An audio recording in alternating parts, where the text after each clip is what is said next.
Mereka adalah dua orang yang saleh, yang bisa dipercaya. Karena itu, ketika pembayaran utang sudah jatuh tempo, si peminjam bergegas mencari perahu untuk pergi mengembalikan hutang 1000 dinar. Namun sayangnya, tak satu pun sarana transportasi laut ia jumpai.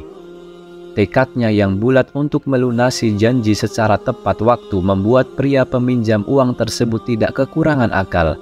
Ia ambil sebatang kayu, ia lubangi, lalu ia masukkan ke dalamnya uang 1000 dinar, juga sepucuk surat untuk temannya itu.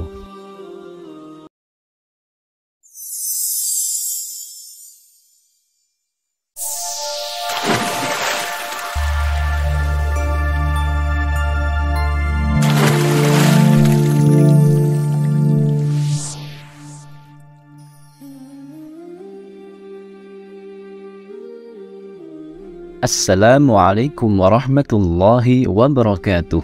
Alhamdulillah, wassalatu wassalamu ala rasulillah. Sahabat Kalam Turas,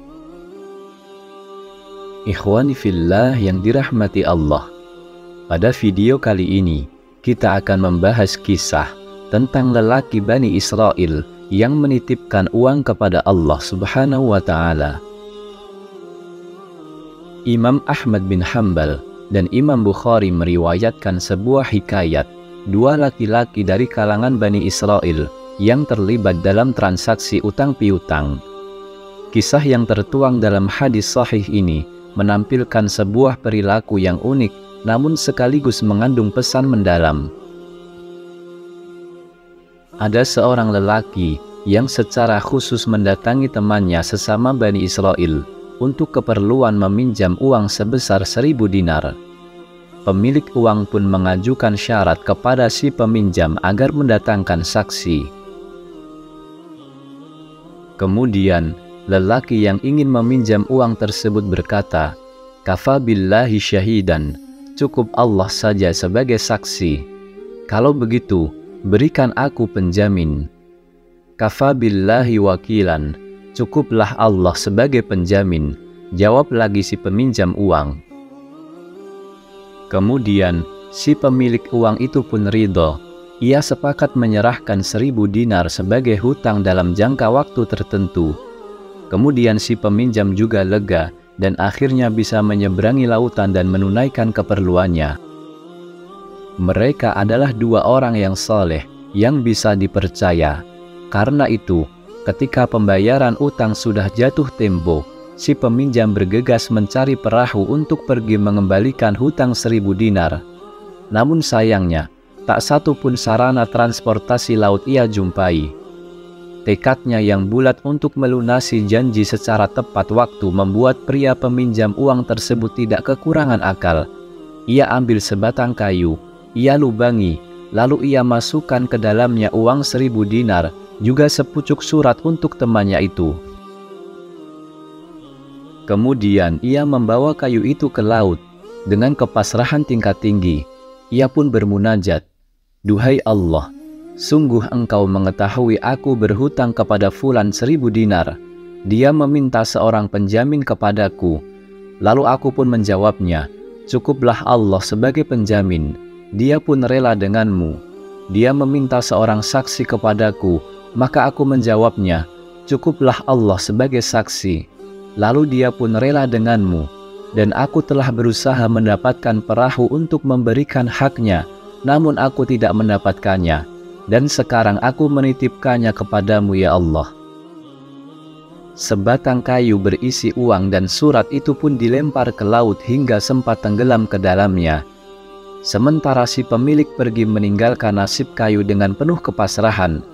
Namun pria berhutang tersebut tak lantas berpangku tangan. Dia terus berikhtiar mencari perahu untuk bisa menyeberangi lautan. Teman-teman sahabat Kalam Turas yang dirahmati Allah, bagaimanakah nasib uang dan sepucuk surat tadi? Subhanallah, batang kayu itu tiba ke tangan pemilik piutang dalam kondisi selamat dan tepat waktu. Waktu itu sebenarnya ia hanya melihat-lihat keluar, barangkali ada perahu datang dan seorang membawa uang pelunasan utang. Yang terlihat justru sebatang kayu mengambang di air, dan saat dibuka ternyata berisi 1000 dinar dan sepucuk surat. Si peminjam uang baru berhasil menyeberangi lautan. Beberapa waktu kemudian, ia datang kepada temannya dengan perasaan bersalah. "Demi Allah, aku terus berusaha keras mencari perahu untuk membayar hutangku kepadamu, tapi tidak kunjung dapat.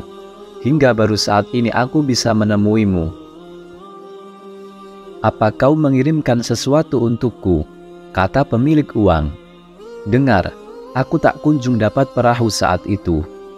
Sungguh Allah telah mengantarkan untukmu uang pinjaman melalui perantara kayu yang kau kirim.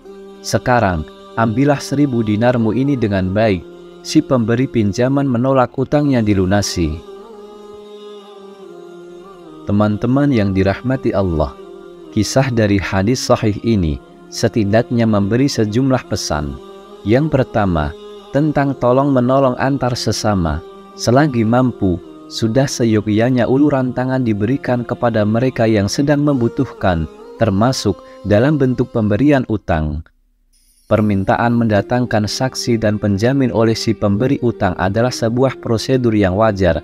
Dalam transaksi sekarang, saksi atau bukti-bukti berupa surat dan sejenisnya akan memperkuat kepercayaan dan rasa tanggung jawab kedua belah pihak.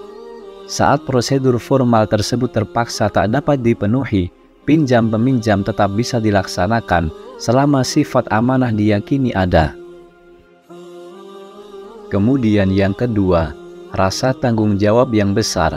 Si peminjam uang sebenarnya bisa saja menjadikan kendala teknis tak mendapatkan perahu sebagai alasan untuk menunda pelunasan utang di luar tempo yang sudah ditentukan.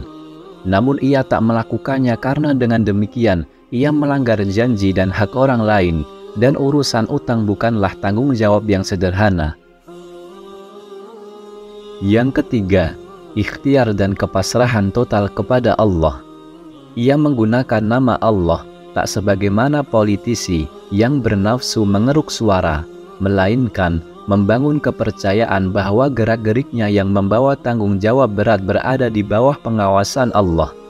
Tatkala tempo kewajiban itu tiba, ia pun berusaha keras mencari jalan keluar, hingga pada situasi yang buntu, ia mengambil jalan alternatif, tapi dengan tawakal yang tidak setengah-setengah.